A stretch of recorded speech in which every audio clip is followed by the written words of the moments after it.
সমগ্ৰ ৰাজ্যৰ লগতে সাংস্কৃতিক তথা শৈক্ষিক নগৰী যোৰহাট চহৰতো শ্ৰী শ্ৰী সৰস্বতী পূজাৰ বাবে পৰিলক্ষিত হ'ল এক উখল মাখল পৰিৱেশ। শিক্ষা অনুষ্ঠানসমূহৰ ছাত্ৰ ছাত্ৰীসকলক দেখা গ'ল পুৱাই ওলাই আহি নিজ নিজ বিদ্যালয় মহাবিদ্যালয়ত বিদ্যাৰ অধিষ্ঠাত্ৰী দেৱী আই সৰস্বতীৰ শ্ৰীচৰণত আশীষ গ্ৰহণ কৰা।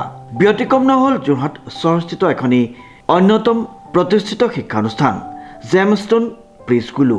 পুৱা এক পবিত্ৰ ক্ষণত জেমষ্টন প্ৰি স্কুলত শিক্ষাগুৰু আৰু ছাত্ৰ ছাত্ৰীসকলে আই সৰস্বতীৰ শ্ৰীচৰণত ধূপ দীপ নৈবেদ্য আগবঢ়াই সেৱা লৈ নিৰ্মালি গ্ৰহণ কৰে। পণ্ডিত আমাৰ গ'ল, বাকী এতিয়া খিচিৰি দিয়া হৈ আছে, বাকী পায়স দিয়া হ'ল, প্ৰসাদ বিতৰণি হৈ গ'ল। সকলো আহিব আমাৰ স্কুললৈ, জেমষ্টন প্ৰি স্কুল বৰুৱা চাৰিআলি। আপোনালোকৰ কালিৰ পৰা চাগে খুব ব্যস্ত নহয় জানো? কালিৰ পৰা মানে আজি ধৰি লওক একমাহমানৰ পৰাই খুব ব্যস্ততাৰ মাজেৰে চলি আছে। কালি দিনটো আৰু বেছি অলপ ব্যস্ততা বাকী আমাৰ ডেকৰেশ্যনৰ কামত আৰু আজি আহিছে, খুব ভাল লাগিছে চব অহাৰ কাৰণে। আজিৰ কাৰ্যসূচী কি আছিলে আপোনালোকৰ? আজি কাৰ্যসূচী তেনেকৈ বিশেষ একো নাই, পূজা হৈ গ'ল, তাৰপিছত আপোনাৰ বাকী পায়স প্ৰসাদ আৰু খিচিৰি বিতৰণি দিয়ে।